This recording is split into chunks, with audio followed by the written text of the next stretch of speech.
More of like a flex. I want natural stone in my backyard. I want something authentic. So it's a big company. Yeah. You guys are a big company, but the service that you provide is like a mom and pop shop. Concrete, I've heard it's like ranging at about 6 to 8% porosity and water absorption. With natural stone, it's way better, especially the granites, where it's bordering at like, I would say about 1%. With Porcea, it's 0.1.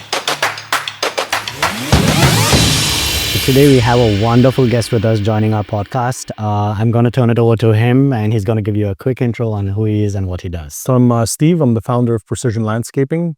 In a nutshell, what we do is we build resorts in people's backyards, pools, cabanas, outdoor kitchens, design, permit, build. That's what we do. Beautiful. So how long have you been in the business? A long time? That's a loaded question. Pretty much since forever. Like I started when I was 12, but really got serious with it when I was in high school. Okay. We started with smaller landscaping projects, garden beds, driveways, patios, decks, stuff like that. And as time went on, we got into larger jobs, got into designing full backyards. You said you started when you were 12. That's really young. Did something push you towards it, or has it been something you always wanted to do, like you dreamed of as a kid? Love landscaping. Yeah. Love backyards, love pools, cabanas. It was always really, really cool to me. Started doing it because I love working. Yeah. And it was fun. I was working with friends. We were outside making good money, in the sun. So yeah. Right. And yeah, talking about dreams, STONEarch and Porcea, I'm sure you worked with it for a long time. Yeah. So worked with STONEarch for probably close to a decade now. As you guys got into Porcea, we started using Porcea more and more. Yeah, I think trends are shifting towards that, and we'll touch on that in a bit. But talking about natural stone, I guess, like you said, you've used STONEarch for about 15 plus years.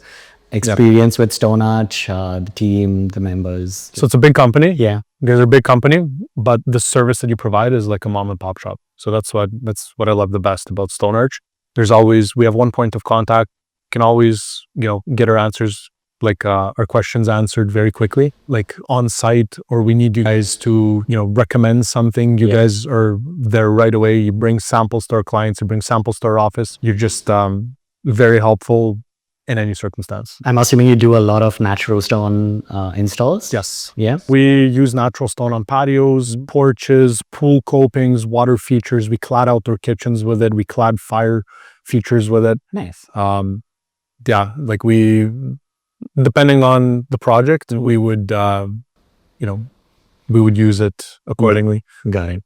Now we try to spec natural stone on Porcea wherever we can, if the budget allows for it, because it does add that premium element. Yeah. So we'll always try to do at least the vertical surfaces. So let's say the cladding on the outdoor kitchen, the fireplace, and the water feature, because that's going to stand out. It's going to be a lower square footage, but it's really going to make the yard stand out. Right. But yeah, I guess trends are shifting, and that's why we also introduced Porcea when we did, about 7-8 years back.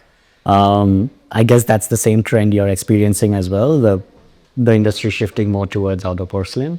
Yes. So there's a really good value proposition, especially with the premium natural stones. The cost of Porcea comes in at roughly half. Yeah. So for example, like a nice, limestone, you're probably looking at between $20, $25 a square foot. For Porcea, it's between usually around about $10, right? Yeah. It's less expensive. It's more uniform in color, less porous. So that means you have less maintenance. You get less, you don't get any scaling or cracking as you run the risk of getting with natural stone. Yeah, I'm sure you have grown with the Porcea line as much as we have, right? So have you ever used the natural stone, the local natural stone, Aromosa and Algonquin? It's good. Yeah. It's definitely, it's natural stone. It's premium. It looks really nice, but there's always a risk. And we run into this all the time. There's always a risk that there's going to be an ugly vein or some unsightly color variations or some pieces that come on the skid that are cracked or scaled or chipped or whatever, right? So there's always... Yeah, that's what usually I heard in gender as well. That did lead towards the Porcea duplication of it. But the local natural stone, Aromosa and Algonquin, a lot of clients came to us with challenges that they faced. Yeah. And Going from there, have you used the Porcea, Algonquin, and Aromosa, and what are your thoughts on that? Yeah, so we have love it because it's, it always comes pristine. There's no chip, scales, or cracks. Yeah. So when you bring Porcea to your clients, have they had any misconceptions with outdoor porcelain in general that you heard, or have they been very accepting of the fact? Back in the day, people didn't know what it was. So it's more of like, people didn't want to deal with it because they didn't know it, fear of the unknown. Yeah. But now, everyone knows what porcelain is. So people are less hesitant. I vaguely remember that you did a project that had Porcea on the driveway, right? Yeah. Have you spoken to the client after the fact? Yeah. I mean, there's no issues. It looked awesome. If we would have done natural stone, there would for sure be A callback that comes asking, what do we need to do about it? Do we need to seal it? All these questions. Yeah, so they would definitely need to seal it if it was natural stone, but it would get dirty a lot quicker. With porcelain, it looks pristine because it's non-porous. Right. And yeah, talking about Porcea on driveways, I'm sure you have done natural stone on driveways as well. Yeah. But then on that note, the most common thing people put on the driveways is asphalt or concrete.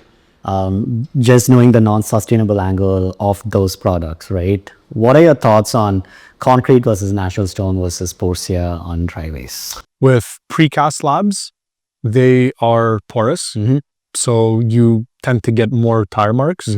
Any spills, oil spills, stuff like that, hard to clean off. It's porous, everything just gets absorbed. Yeah. Same with natural stone. Yep. Porcea is good for those types of applications because it's non-porous, so it's more durable. Yeah. Easier to clean. Again, everything just washes off. Tire marks, oil spills, stuff like that. It's really a non-issue with Porcea. Also because it's grouted into place. Yeah. Less shifting and... Yeah, plus when you wash it, with precast slabs, you have, whether it's polymeric sand, like we always use polymeric sand, but if it's a high quality polymeric sand, even that, if you take a pressure washer to it, it's going to come out. Yeah. But I think it all comes down to the porosity angle, right? Because concrete, I've heard it's like ranging at about 6 to 8% porosity and water absorption. With natural stone, it's way better, especially the granites, where it's bordering at I would say about 1%. With Porcea, it's 0.1, right? I think that strategy is your prime focus when you're convincing clients on using Porcea. Driveways get dirty, you want something easy to clean. Yeah. Right? And, porosity is the leading indicator whether it's easy to clean or not, right? If it's porous, it's going to get dirty easier. Have you ever done heated driveways? Yes. Yeah? Yeah. Well, thoughts on Porcea on a heated driveway? Porcea is awesome on a heated driveway. Yeah. It conducts the heat more efficiently than a precast slab that's triple the thickness and has more air voids. So then I'm guessing more savings for the client, right? Yes. Yeah. The driveway heats up quicker. Yeah. And it's more efficient. Okay, got it. And yeah, so we did touch quite a bit on Porcea, but of course, no, natural stone is natural stone.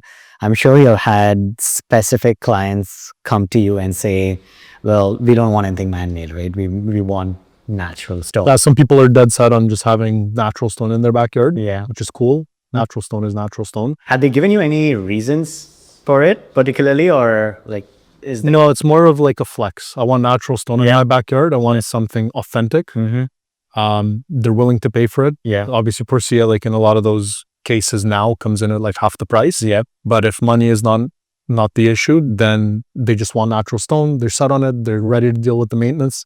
So with talking about Indus Grey and Moderno Beige, that's something did you have a chance to use Moderno Beige yet, or? Yes. It's a great product. Love the color. Love how light it is, how clean it is. Just looks very consistent and uniform. Yeah. And again, that's the trend right now. People don't want any veining. They don't want any color variation. They want the patio to look sleek. Yeah. I think that's how these three colors shine pretty significantly, right? The Indus Grey, Moderno Beige, and Onyx Black. Yeah. One on the light gray tones, one on the light beige tones, and one the flat black. So yeah, I think with natural stone, it's more, one, the budget needs to work for it, right? But if it does, it's definitely the go-to for most of your projects, right? And yeah, I think it is nice that it works as a highlight, right? So around pools, this is what we have heard. Features. Features, right? When they want to upscale a certain zone, You just go towards natural stuff. Yeah, you're using the coping as a bar. You got your hand on it. Yeah. Sometimes you can do bullnose coping, so they're nice and round, so you don't get any scrapes. Nice. Yeah. As you're like entering and exiting the pool. True. But out of the natural stones, wherever we see the right fit for it, we try to lean more towards the granites. Okay. Just because they're, again, low porosity, they're dark in color, so they don't stain from falling tree leaves. And they're just usually more uniform and very consistent. You do mention tree leaves a lot, so I'm assuming a lot of clients bring that up as an issue, right? Yeah. Yeah, especially when working in Toronto. A lot of mature trees. Yeah. Pretty much usually 50% of the backyard is covered by trees. And a lot of those trees, if they're oaks or maples, the leaves fall and they leave dark colored residue. Right. Just in general then, and for people to know about sealers and cleaners, it is a must, right, when it comes down to natural stone under leaves and trees, especially the lighter colored stones. Yeah. Right. What's the point of recommending or installing something that you're guaranteed not going to like and that's going to look Yeah. No, I get it. Yeah. And have you ever, after you seal it, sealing works? It does work. Again, it does require routine maintenance. You have to keep the patio clean. If the leaves fall, you got to blow them off pretty quick. Yeah. You don't want them to start rotting and disintegrating, because it's all those that fine particular matter that will get into the pores and is going to start turning the stone black. Got it. So on a side note, I'm not sure if you know, but we launched our own line of sealers and cleaners, which work really well. We have tested it on most of our stones. Just something for you to try out in your next project. Yeah, it's great that you guys sell the product and you also sell the appropriate sealer for it. That's something we heard pretty often too. People were like, okay, we buy a product, but then when we go into the maintenance angle, we need to resort to someone else. We don't know if it works on your product. So I'm assuming... We called you guys many times in the past too, Ratu. It was great you guys are doing it now. It's like a one-stop shop. You sell the product, you sell all the maintenance stuff for it. Yeah. It's a no-brainer. So we were talking about natural stones, so that's amazing. And we're talking about sealers and cleaners as well. Talking about rebated copings, that's something you've used. Your thoughts? Yes, we use it.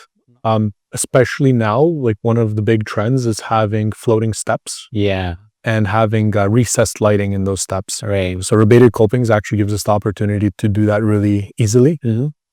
Typically copings come and they're just rectangles, and you have to create a notch underneath them, protrude them out. So you have to pretty much do almost your own version of a rebated coping, be able to get the light strip in there. And when you do that by hand with a grinder, it's always sort of unlevel at the bottom. It's very finicky. Right. It requires a lot of time to get it right. Yeah. But rebated copings are nice because you just literally pull the coating out a little bit. Like an inch and fill it out. Right. Put the light strip right in there, and it gives the illusion as if the step is floating. Right. In the evening, it looks sick. Yeah. So if my memory serves me correct, I think you did a project using the two indices, right? The Porcea index with the natural stone index. Yeah. Right. Was that more of a design choice, client choice? Thoughts on? So to do the whole patio within this, it would be pricey. Right. So what we did is we used the real index around the coping of the pool. Yeah. But we used the Porcea in this gray for the pool deck. Yeah. I don't know if you've ever given this some thought, but have you ever thought of putting Porcea inside the pool? Yes, we're actually working on one job. Oh, right. Now. We're still in the estimating phases, but we're probably going to get it. Yeah. We're going to have Porcea inside the entire pool. Yeah. I've spoken to a lot of architects and contractors where they're starting to do that more. It's a growing trend because, zero porosity, right? You can put that inside the pool. It doesn't matter if it's salt water, chlorine water. You just align the entire insides with the same Porcea, take it on top. I think it'll work. Yeah. Way better than the mosaic now. And just, again, you want to try to minimize joints. Yeah. So because you have those available in larger format sizes, I think it'll work better. Right. Yeah. I know we as wholesalers, we do a dealer direct only supply. We don't do contractor direct.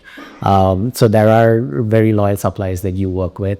Would you like to shed some light on that? Yeah, we work with Arns. Arns has been great. Again, we have one point of contact with them. We just have our rep. Yeah. All of our project managers have his phone number. If there's any issues or any questions, we call him and he picks up the phone right away. Yeah.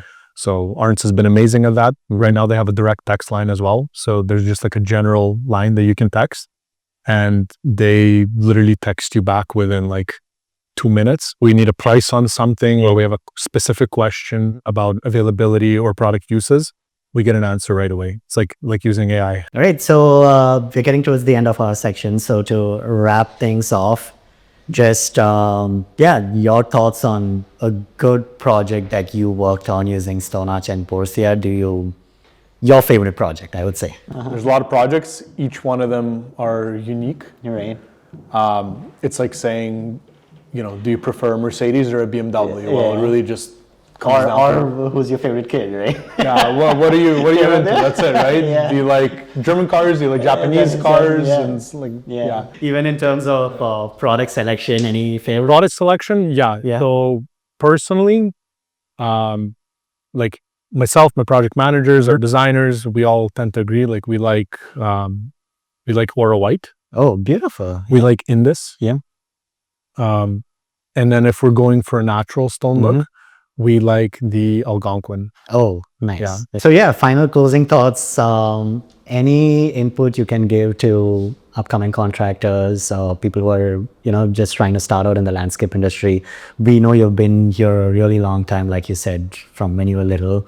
I'm sure there's a huge learning curve that you've gone through to be where you are and do the projects that you do. Just some thoughts to people getting into the business. So in general, the clients we work with are very busy. If the projects are 500K plus, Yeah. Most of our clientele, they don't have any time to waste. The biggest thing we want to do for them is alleviate any headache down the road. We want to make sure that we're recommending products that are low maintenance and that don't require any attention. Okay. So, because you guys have a wide range of products from Porcea now, not only is the value proposition there, because wherever we can save the client some dollars, why not, right? So let's recommend a product that's more cost effective and that's going to minimize the headache. Right. Got it. So Porcea all the way, let's try to use it as much as possible. Yeah. There's no point not to use it.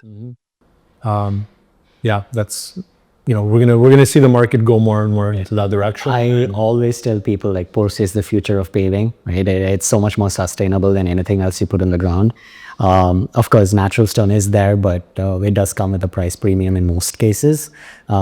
But I think just complementing each other, it's the best of both worlds. You share the same thoughts? Yeah. Yeah. All right. So thank you for joining us. It's been a real pleasure chatting with you. Thank you for having me. And thank you everybody for joining us. We'll see you on the next episode real soon.